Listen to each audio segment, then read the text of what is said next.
register your company and go through the registration, which free zone. Do I need to have an Emirati and go together with a local company? I need to do first. This is my first thing I have to do. No, it is not. The first thing that you need to think of how you are going to communicate your idea, the product, the service to the potential customers. You need to express your idea in a very short period of time, in 1 minute. If you manage that, this is your plan.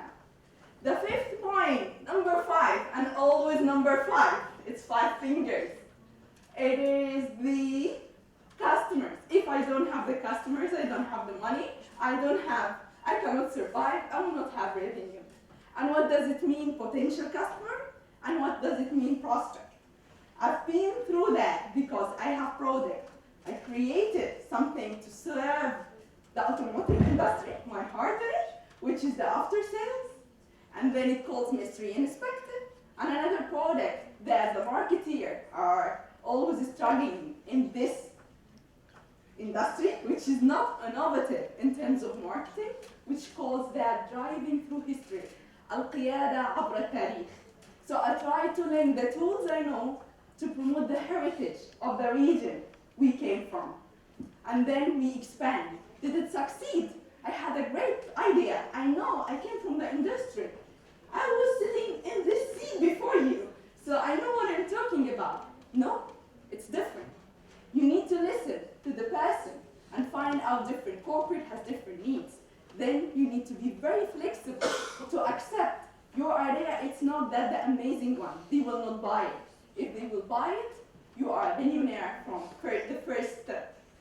So what I have to do, I have to customize it. I have to listen to them. I have to adjust it to their needs. And this is what I've done.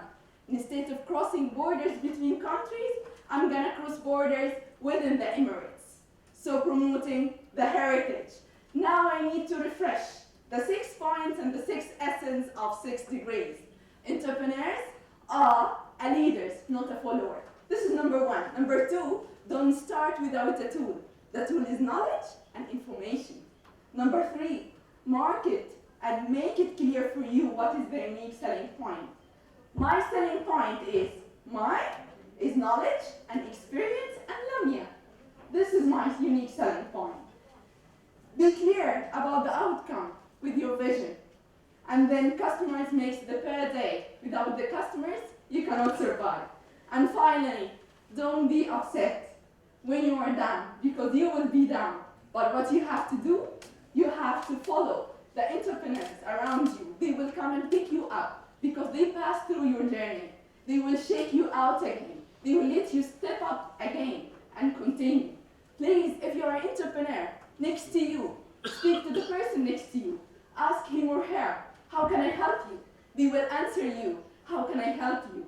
Before we're running to the government, asking them, we need.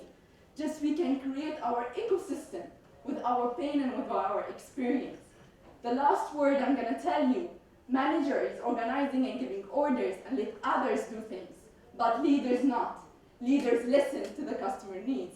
So listen to each other, and thank you.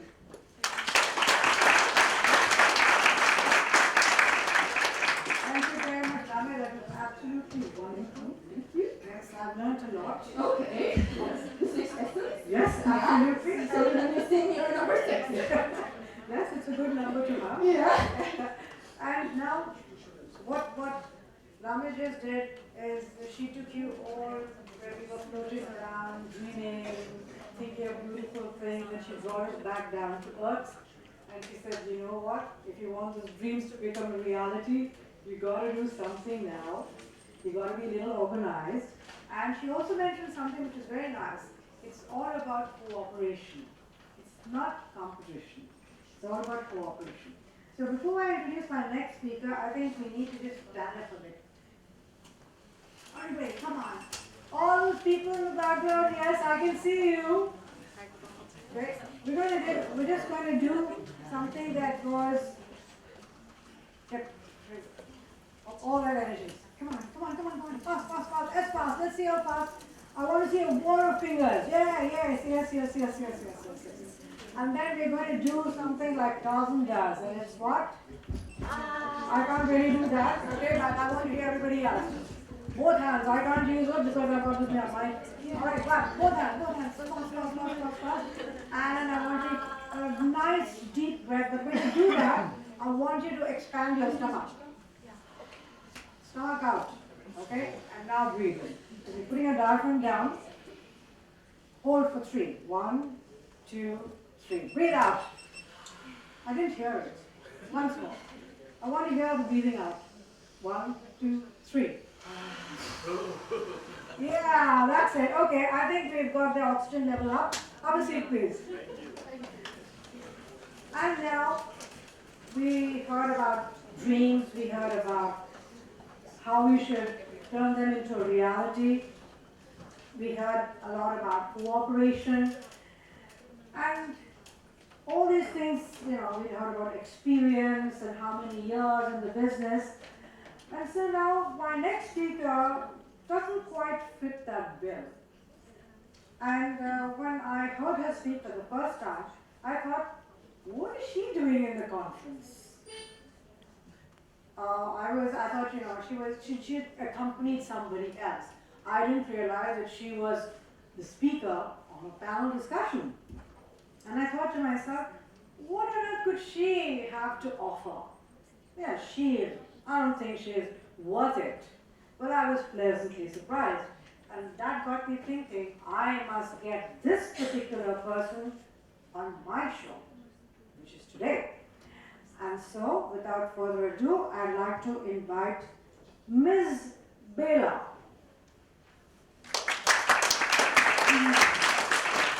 Excuse me, what are you doing? What are you doing? I have my exams tomorrow. What? Yeah, my exams tomorrow. And you know how difficult things can be, like shuffling through notes and organizing No, them. I'm sorry. You're not supposed to be doing an exam right now. You're supposed to be speaking to the people here. Yeah, I need to calm down. Alright, so this is Bela.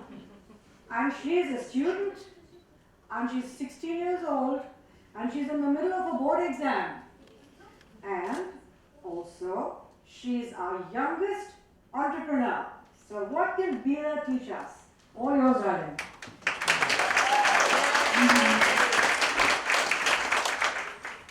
Okay, now I was getting really tense, and I need to focus. See, the thing is, okay, wait, 1 second.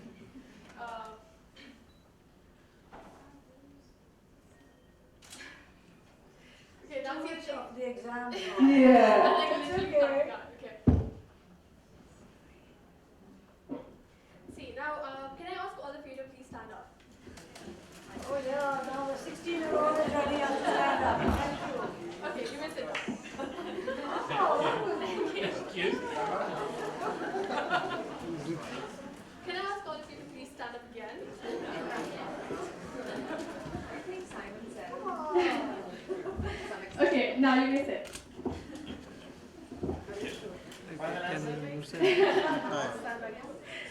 How do you guys feel? Didn't you feel a bit energized, a bit charged up? Yeah. You know why? Because you were all comfortably seated and you guys just shifted out of your comfort zones.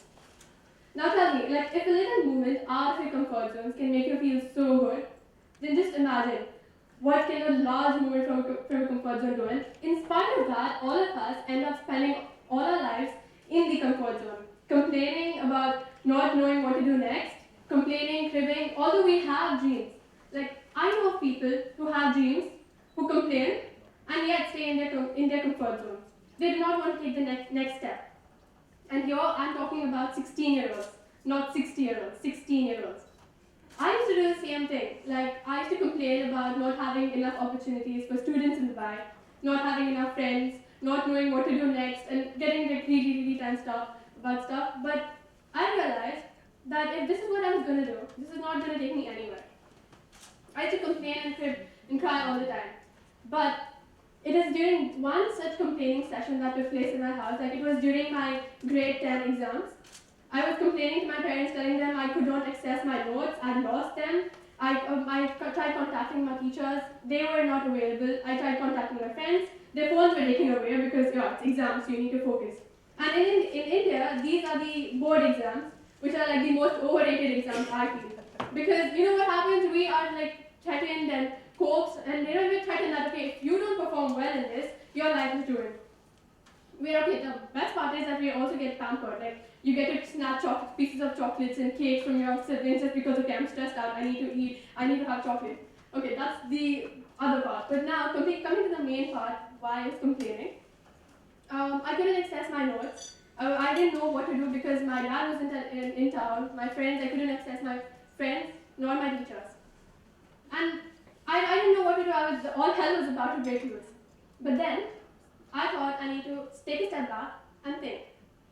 If this is what I'm facing as a person, and all my friends are facing that too, then why not I should be the one who creates a solution for this? And that's when the concept of Note Buddies, which is an educational portal where students can share their notes, make friends, talk to teachers, was conceptualized. Now this was just the beginning. This feeling that I got, okay, like I'm going to start my own venture, it like helped me perform so well at exams. I was like so charged up about the whole thing.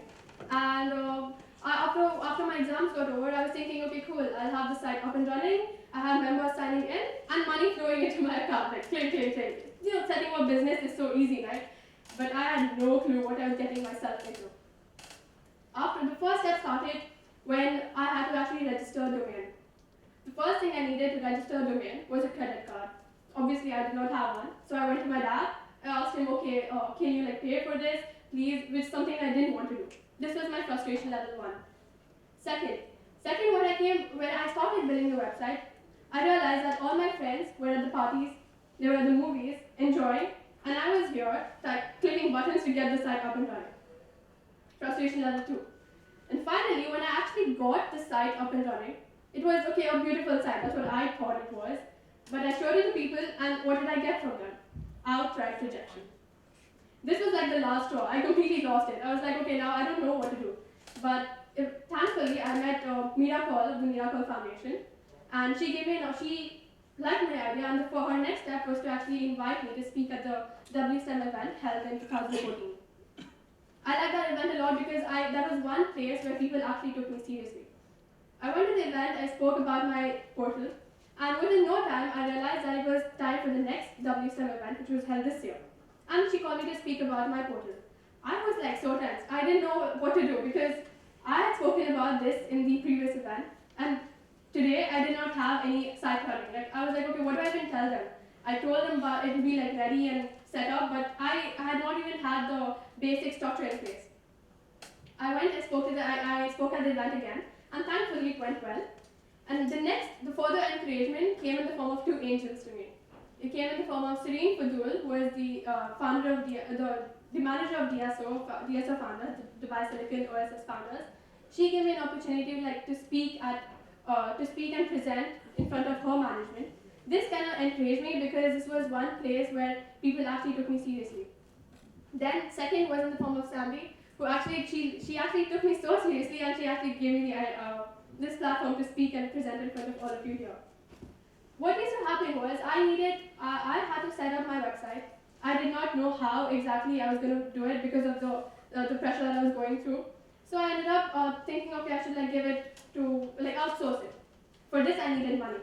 So I started looking around to raise funds from various sources. Obviously, I approached so many people, and people didn't take me seriously, obviously. A 16-year-old comes to you and asks you, okay, I want to set up a business, and you'll be like, okay, no, go away. That's what happened. And then what happened was people didn't take me seriously. Finally, some people took me seriously, and they were like, okay, no, I like your idea, but come back to us once you're done with school. At this point, I was like, okay, why is nobody taking me seriously? So I completely lost it. I thought, okay, if this is what's the situation, then I think I should leave all this and get back to studies and normal life. But thanks to encouragement from my parents, my dad, my mom, my brother and my sister, I was actually able to go through this. They helped me and motivated me when I was actually feeling low. Well, this is nothing. I mean, I think, why did it take my project to actually take so long to get conceptualized? Was it the lack of guidance, or was it because I did not know? Shouldn't schools where children are usually sent to learn teach us all of this?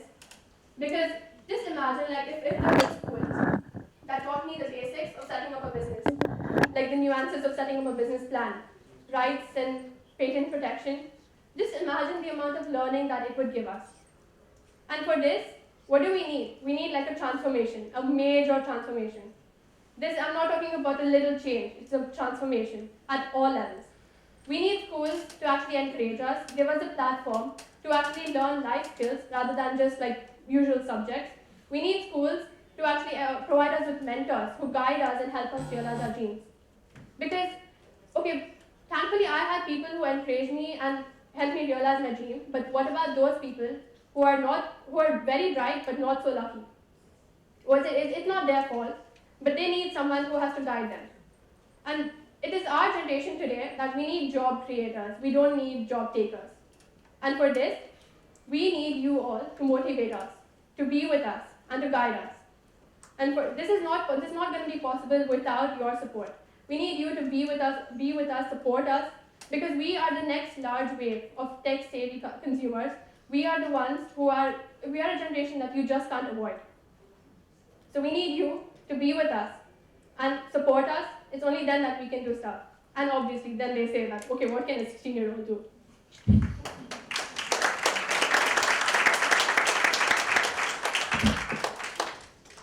Okay, so Bill has given us a lot of food for thought, and more, especially if we are parents in the room, we need to start looking a little differently when our kids come up and tell us to do something. So Bela, before you go, can you tell me what was the reaction of some of the teachers, etc., when you were off doing all your presentations and stuff?